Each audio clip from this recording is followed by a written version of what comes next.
6টি প্রশ্ন অবজেকশন করা যাবে এরকম জানিয়েছিলাম। তো বিভিন্ন জনের কমেন্ট দেখার পর আমি আজকে 9টি প্রশ্ন প্রায় 6 ঘন্টার উপর অ্যানালিসিস করার পর রেফারেন্স সহ আলোচনা করব যে কোন কোন প্রশ্ন অবজেকশন করা যেতে পারে এবং কোন কোন প্রশ্নতে তোমরা নাম্বার পেতে পারো। তো প্রথম প্রশ্ন, নিচের কোনটি বিশ্বের সর্বাপেক্ষা বৃহত্তম চিনি উৎপাদনকারী দেশ? এটা পিআরবি উত্তর নিয়েছে ব্রাজিল, এবং আগের ক্লাসে বলেছিলাম যে ভারতটাও হতে পারে। তো এখন আমি কিন্তু ব্রাজিলটাকেই নিচ্ছি, ভারতটাকে বলা যাবে না। তার সপক্ষে অবশ্যই যুক্তি দেখাচ্ছি এবং রেফারেন্স দিচ্ছি তোমাদের। কোনো একটি দেশ কোনো কিছু উৎপাদনে বিশ্বের যদি প্রথম হয়ে যায়, সেক্ষেত্রে কিন্তু আমাদের প্রাইম মিনিস্টার প্রেস কনফারেন্সের মাধ্যমে কিন্তু সেটা জানায়, যেটা pib.gov.in এই সাইডে তোমরা দেখতে পাবে। তো আমি চিনি রিলেটেড বিভিন্ন প্রেস কনফারেন্সগুলো দেখলাম এবং সেখান থেকে বুঝতে পারলাম যে না, ব্রাজিলটাই আমার রাইট অ্যান্সার হবে, ভারত হবে না। তো রেফারেন্সগুলো তোমরা দেখো। তো 5 অক্টোবর 2022-এর প্রেস রিলিজ ব্যুরো বা pib.gov.in এর যে সাইডে প্রেস রিলিজ হয়েছিল, সেখানে কি বলা হয়েছিল দেখো, যে ভারত বর্তমানে বিশ্বের বৃহত্তম চিনি উৎপাদক এবং গ্রাহক ও বিশ্বের দ্বিতীয় বৃহত্তম চিনি রপ্তানিকারী দেশ। ঠিক আছে, তাহলে 2022 সালে কিন্তু প্রথম এখানে বলা হয়েছিল যে ভারত বিশ্বের প্রথম চিনি উৎপাদনকারী দেশ হয়েছে। কিন্তু ভারত এবং ব্রাজিল সবসময়ের জন্যই একটু হাড্ডাহাড্ডি লড়াই হয়ে থাকে। তখন ভারত হয়েছে, তারপরে আবার কিন্তু ব্রাজিল হয়েছে, এবং তারপরে ব্রাজিল হওয়ার পর কিন্তু তারপরে ভারত যে আবার প্রথম হয়েছে এরকম কোনো আমি প্রেস রিলিজ পাইনি। তো তোমাদের 2025 সালের যে প্রেস রিলিজগুলো হয়েছে সেগুলো তোমাদের জানাচ্ছি। 2023 সালের 14 সেপ্টেম্বর এই তারিখেও যে সুগার রিলেটেড প্রেস রিলিজ হয়েছিল, সেখানে কিন্তু যে ভারত 1 নম্বর হয়েছে সেটা কিন্তু উল্লেখ নাই। মে মাসের 1 তারিখ 2025 সাল সুগার রিলেটেড আবার প্রেস রিলিজ পেয়েছি, কিন্তু সেখানেও কোনো এরকম কোনো স্টেটমেন্ট পাইনি যে ভারত 1 নম্বরে আবার এসেছে, সেরকম কিন্তু আমি পাইনি।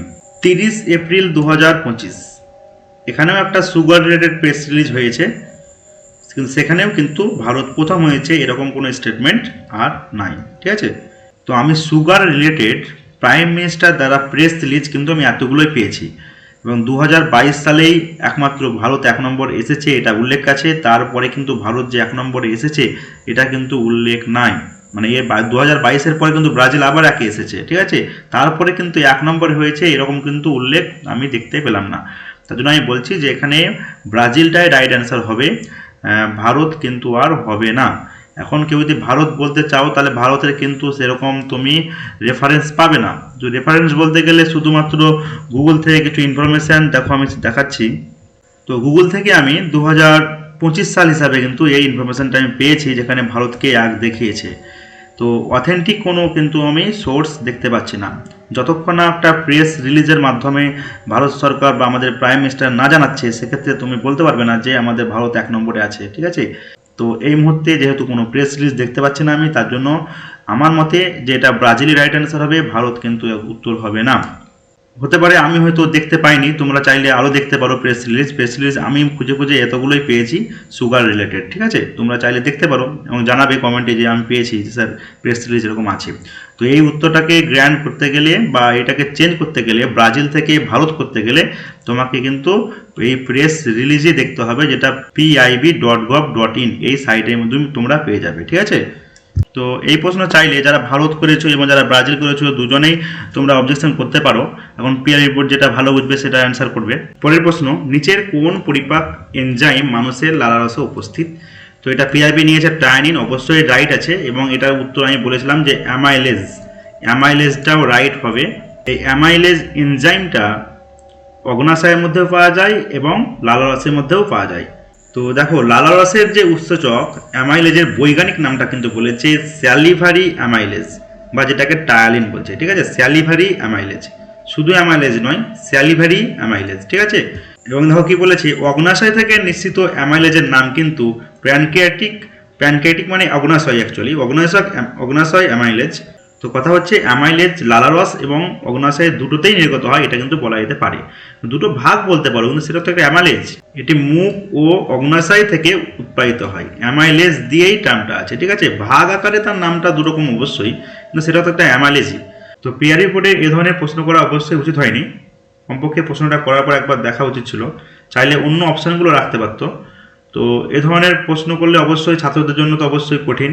বিগত 2 বছরের প্রাইমারি প্রশ্ন তোমরা দেখেছো যে 22 থেকে 23টি প্রশ্ন কেস চলছে, দুরকম উত্তর বা কোনোটা হয়তো উত্তর চেঞ্জ হবে, এরকম কেস চলছে 22টা। তো এই উত্তরগুলো অ্যাকচুয়ালি বলবো যে দুটোই অ্যান্সার করা যাবে। তো এটার জন্য তোমরা অবজেকশন অবশ্যই করবে, আশা করছি দুটোই অ্যান্সার নেবে। 76 মোর than 1 person was killed in the accident, PRB board নিয়েছে ওয়ার কিল, এটা কিন্তু ভুল নিয়েছে, ওয়াজ কিল্ডই হবে। আমি 3টে রেফারেন্স দেবো তোমাদের। তো অনেকে বলছিলে স্যার হ্যাজ হবে, তো হ্যাজের ক্ষেত্রে বলি মোর দ্যান কথাটা যদি না থাকতো, 1 পার্সন লেখা থাকতো, তাহলে 1 পার্সনের পরে কিন্তু হ্যাজটা হতো। মোর দ্যান হলে অবশ্যই এখানে ওয়াজই হবে, রাইট। 3টে বই থেকে তোমাদের 3টে রেফারেন্স দিচ্ছি, দেখো এই উত্তরের সাপেক্ষে। 1 নম্বর রেফারেন্স দিয়েছি, এটি কিরণের বই থেকে। After more than 1 there is always a singular noun followed by singular verb. একটা এক্সাম্পলও দিয়ে দেখো, মোর দ্যান 1 হল ইজ বুকড, তো হল হচ্ছে সিঙ্গুলার নাউন, এরপর সিঙ্গুলার নাউনের পরে সিঙ্গুলার ভার্ব হবে, ঠিক আছে। এটা দিচ্ছি ট্রেজার ট্রোভ বই থেকে, দেখো এখানে দেওয়া হয়েছে সেম একবারে, মোর than 1 workman was killed, not workman বা ওয়ার, ঠিক আছে। তো সেম আর একটা রেফারেন্স তোমাদের আমি দিচ্ছি, এই রেফারেন্সটা হচ্ছে পিকে দে সরকারের বই থেকে। দেখো কি বলেছে, more than 1 is treated as compound of 1, ঠিক আছে, and agrees with a singular noun and a singular verb, but more than 2 is treated as compound of 2 and hence followed by plural noun and plural verb, ঠিক আছে। তো বুঝতে পারছো যে এই উত্তরটা যে নো ইমপ্রুভমেন্ট হবে, তার সপক্ষে কিন্তু 3টে রেফারেন্স তোমাদের আমি দিলাম 3টে বই থেকে। তার জন্য ওয়ার কিল্ড অবশ্যই হবে না, এটা ওয়াজ কিল্ড হবে। এবং এটাতে মনে হয় 90% ছেলে তো অবশ্যই ওয়ার কিল্ডই করেছে, আমি জানি 10% হয়তো ওয়াজ কিল্ড করেছে, তারাই হয়তো নাম্বারটা পাবে যদি অবজেকশন করে। তো নেক্সট 17 নম্বর প্যাটার্নে বলেছি যে কিছু কিছু সেটে দেখতে পেয়েছি যে অনেকে বলেছিলে ফোন করে যে এখানে 2টো গোল নয় 1টা গোল আছে, তাদের জন্য অবশ্যই এটা অবজেকশন করবে এবং তোমাদের আশা করছি নাম্বার অবশ্যই দেবে। তো তোমরা এটা অবজেকশন করবে, যাদের যাদের এই প্রবলেমটা আছে তারাই একমাত্র এই নাম্বারটা আশা করছি পাবে, ঠিক আছে। তো অবশ্যই এটা অবজেকশন করবে। 23 নম্বর, নিচের 4টির মধ্যে 3টি কোনোভাবে সদৃশ্য এবং 1টি গ্রুপ তৈরি করে, নিচের কোনটি ওই গ্রুপের নয়। তো এটা ব্লু অ্যান্সার নিয়েছে পিআরবি, অবশ্যই রাইট অ্যান্সার নিয়েছে। এটা বলতে পারো মৌলিক রং বা প্রাথমিক রং, কিন্তু অপশানে মেন প্রশ্নতে আমি যাচ্ছি, এখানে 4টি অপশান দেওয়া হয়েছে, পিঙ্ক, ম্যাজেন্ডা, পার্পেল, ব্লু। তো এই অপশানটাকেও কিন্তু রাইট ধরা যেতে পারে। তো অনেকটা আমি ভেবেচিন্তে এটা আমি শেষমেশ আসলাম, প্রথমে তো আমি ব্লুই হবে বলেছিলাম, তো ব্লু তো অবশ্যই হবে, তো এখন মনে হচ্ছে যে এটাও হবে। বেশ কিছু দিক ভেবেচিন্তে বলছি যে এটাই হবে এবং তার সাপেক্ষেও তোমাদের 2টো যুক্তি দেখাচ্ছি। দেখো ম্যাজেন্টাকে কি বলা হয়েছে, বেগুনি, লাল বা গাঢ় গোলাপি রং, আরজিবি রঙের মডেলের স্ক্রিনে ব্যবহৃত। ম্যাজেন্টা হলো লাল এবং নীল আলো মিশিয়ে তৈরি একটি গৌণ রং। এর দূর পর্যন্তর জন্য অবশ্যই ব্লু রাইট, এর দূর পর্যন্তর জন্য ব্লু রাইটই আছে, ম্যাজেন্টা কিন্তু রাইট নয়। কিন্তু এই জায়গাতে CMYK প্রিন্টিং মডেলে এটি একটি প্রাথমিক রং, তো এই মডেলে কিন্তু এটা প্রাথমিক রং। তাও এই যুক্তিটা অতটা গ্রহণযোগ্য আমার তাও লাগছে না, ঠিক আছে। তারপরে আর একটা দেখো লজিক দিচ্ছি আমি, দেখো কি বলা হয়েছে, LGBTQ+ গর্বের পতাকা। তো গোলাপি রংটা বলেছে সমলিঙ্গের আকর্ষণের প্রতিনিধিত্ব করে, নীল রংটা হচ্ছে বিপরীত লিঙ্গের আকর্ষণের প্রতিনিধিত্ব করে, এবং বেগুনি হচ্ছে যে 2 বা ততোধিক লিঙ্গের প্রতি আকর্ষণকে প্রতিনিধিত্ব করে। তাহলে এই 3টে রং এই আকারে LGBTQ এ কিন্তু প্রতিনিধিত্ব করছে। সেক্ষেত্রে ম্যাজেন্টা রংটা কিন্তু এই প্রতিনিধির মধ্যে করছে না। অনেকে কমেন্টে জানিয়েছিলে কি স্যার এই প্রশ্নটাকে একটু দেখতে, তার জন্য একে আমি একটু ভালোভাবে দেখেছি এবং দেখে এই লজিকটা একমাত্র আমি আনতে পেরেছি, ঠিক আছে। তাছাড়া আমার তো ব্লুই রাইট হয়েছে, আমি আগের ভিডিওতে জানিয়েছি যে ব্লুটাই রাইট, তাছাড়া অন্য কোনো লজিক আসছিলও না। তো চাইলে তোমরা এটা নিয়ে অবজেকশন করতে পারো। এছাড়া আর একটা যুক্তি বলা যেতে পারে, এখানে কিন্তু কোনো রং লেখা নাই, রং কিন্তু লেখা নাই। তো পিঙ্ক, পার্পেল, ব্লু এই 3টেকে তো রং বলা যাবেই। ম্যাজেন্টা বলতে কিন্তু একটা বা ফলও হয়, ঠিক আছে, ড্রাগন ফল, ম্যাজেন্টা কালারের যে ড্রাগন ফল তাকে ম্যাজেন্টা ফলও বলা হয়। তো ওই লজিকটাকেও তোমরা কাজে লাগাতে পারো যদি অবজেকশন করতে চাও, তো ঠিক আছে। 25 নম্বরের রিজনিং, এটা তো আগেও বলেছি যে এটা ভুল আছে, সবাই জানোই, এটা সা হবে, তোমরা সবাই এটা অবজেকশন করে নেবে অবশ্যই, এটা প্রিন্টিং মিস্টেক। এটা নাম্বার তোমরা সবাই পাবে।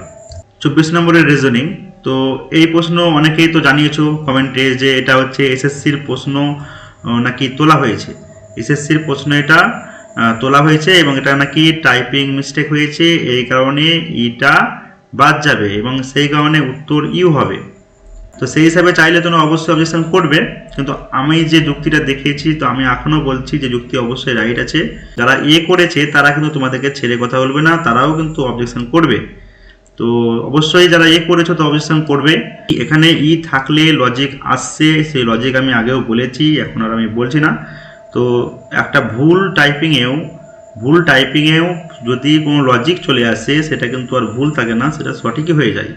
ঠিক আছে, তার জন্য এটা অবশ্যই রাইট হয়েছে আমার কাছে, রাইট হয়েছে। এবং অবশ্যই যারা করেছো অবশ্যই জানাবে। 90% হয়তো স্টুডেন্ট করেছে, 10% হয়তো করেছে। এখন অবজেকশন করবে, পিআরবি বোর্ড যেটা ভালো বুঝবে সেটাই করবে। 1 নম্বরের ভেন ডায়াগ্রাম। ভ্রমণকারী ট্রেন বাস এর জন্য পারফেক্ট, অবশ্যই পারফেক্ট ভেন ডায়াগ্রাম। তো এটাই আমি আগেও বলেছি, যেটাও পিআরবি আগে নিয়েছিল বিভিন্ন এসএসসির প্রশ্নতে, এটাই পাবে। ভ্রমণকারী বলতে যদি ট্যুরিস্ট বোঝায়, এবং অবশ্যই ট্যুরিস্টকেই বোঝায় বা ট্রাভেলার বোঝায়, সেক্ষেত্রে এই ডায়াগ্রামটাই রাইট। কিন্তু ভ্রমণকারী বলতে যদি প্যাসেঞ্জার বা যাত্রী বোঝায় তাহলে সেক্ষেত্রে এটা রাইট। এবং আমার মতে 90% চান্স এইটাকেই উত্তর করতে চলেছে, কারণ সবাই এটা অবজেকশন করবে এবং এটাই ম্যাক্সিমাম ছেলে অ্যান্সার করেছে। যারা এই ভেন ডায়াগ্রামটা অ্যান্সার করেছো তারা অবশ্যই যাতে দুটো অপশানে রাখা যায় সেই জন্য অবশ্যই মেল করবে, মেল করে জানাবে। ঠিক আছে, তো এই লজিকটা একমাত্র খাটবে। এখনই বললাম যে এটা প্যাসেঞ্জার বা যাত্রী বোঝালেই একমাত্র এই রুলসটা খাটবে। ট্যুরিস্ট বা ট্রাভেলার বা ভ্রমণকারী সঠিক অর্থে বোঝালে কিন্তু এটাই বোঝায়। অনেকে কমেন্ট করে জানিয়েছিলে কি স্যার প্লেন্টিফুলটা দেখতে, প্লেন্টিফুলের অ্যান্টোনিমসটা স্ক্যান্টি ছাড়া অন্য কিছু রেয়ার বা হ্যান্ডফুলটা হবে কিনা। তো মেন প্রশ্নটাকে যাচ্ছি আমি। তো প্লেন্টিফুলের মানে কি দেখো, প্লেন্টিফুলের মানে হচ্ছে প্রাচুর্য। তো প্রাচুর্য বলতে এখানে কিন্তু অ্যাকচুয়ালি পরিমাণকে ইন্ডিকেট করছে, বিশাল একটা পরিমাণ। ঠিক আছে, তো এই রেয়ারটা যদি কেউ অ্যান্সার করতে চাও তাহলে এখানে কিন্তু মানেটা দেখো দাঁড়াচ্ছে যে বিরল বা দুর্লভ, মানে যেটা পাওয়াই যায় না বা এরকম টাইপের বোঝাচ্ছে। এটা কিন্তু কোনো পরিমাণকে ইন্ডিকেট করছে না। ঠিক আছে, তার জন্য অবশ্যই বলবো যে প্লেন্টিফুলের সব থেকে মানে সঠিক অ্যান্টোনিম যদি বলা হয় তো স্ক্যান্ডিটাই রাইট। এগুলো কাছাকাছি মনে হলেও কিন্তু রেয়ার বা হ্যান্ডফুল মানে হচ্ছে মুষ্টিমেয়, তাহলে এগুলো কিন্তু হবে না। ঠিক আছে, মনে হচ্ছে যেগুলো সব কাছাকাছি, কিন্তু আমাদের স্ক্যান্ডিটাই অবশ্যই রাইট অ্যান্সার। এখানে কোনো অবজেকশন করার আশা করতে জায়গা নাই। চাইলে তোমরা করতে পারো, কিন্তু এখানে কোনো অবজেকশন করে নাম্বার বাড়বে না আশা করা যায়। অনেকে জানিয়েছিলে যে কীভাবে স্যার মেল করবো, তো দেখো কীভাবে করবে। টু দ্য অনারেবল চেয়ারম্যান লিখবে, তারপর যে অ্যাড্রেসটা আছে সেই অ্যাড্রেসটা লিখবে, তারপর সাবজেক্ট লিখবে। সাবজেক্ট হচ্ছে appeal for correction of incorrect answer কি ইন কোশ্চেন নাম্বার দিয়ে তুমি কোশ্চেন নাম্বারটা লিখবে। তো তোমরা একটা একটা করে প্রশ্নের অবজেকশন করবে, সেটাই বেশি বেটার হবে, একসঙ্গে 3-4টা করে অবজেকশন করবে না। ঠিক আছে, তো তারপর কি লিখবে দেখো, টু মাল্টিপল অ্যান্সার অথবা কারেক্ট অ্যান্সার। যদি তোমার মনে হচ্ছে যে মাল্টিপল অ্যান্সার করবে তাহলে লিখবে মাল্টিপল অ্যান্সার হিসাবের জন্য, আর কারেক্ট অ্যান্সার করতে চাইছো তাহলে কারেক্ট অ্যান্সার করবে। তারপর রেসপেক্টেড স্যার লেখার পরে এই বিষয়টুকু লিখবে তোমরা, with due respect I would like to draw your kind attention to an error in the provisional answer key released for West Bengal police constable exam 2024 held 30/11/2025। তারপরে এই বিষয়টা লিখবে, in this answer key question number দিয়ে তুমি question number লিখবে, has been mark with option X মানে তুমি A B C যা আছে সেটা লিখবে as the correct answer. However the correct answer should be option বলে তুমি অপশানটা দেবে যেটা তুমি কারেক্ট মনে হবে, মানে অ্যাকর্ডিং টু দ্য বুক, সেই বুকের রেফারেন্সটা তুমি এখানে উল্লেখ করবে। এবার প্রশ্নটা নিয়ে তুমি যদি ডিটেলস দিতে চাও তো ডিটেলস তুমি এই জায়গায় কিছু লিখতে পারো, বাংলায় চাইলে বাংলায় লিখতে পারো, ইংরেজি চাইলে ইংরেজি লিখতে পারো।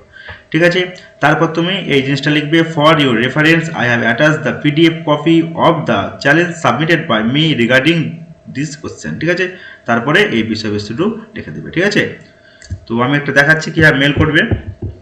তো তোমরা কম্পোজ মেলে যাবে, কম্পোজ মেলে যাওয়ার পর টু দিয়ে যেখানে মেলটা দিয়েছে আমি এখানে মেলটা লিখে গেলাম। মেলটা লেখার পর তুমি এখানে সাবজেক্ট দেবে, সাবজেক্টে হয়তো কারেকশন বলে কিছু লিখবে।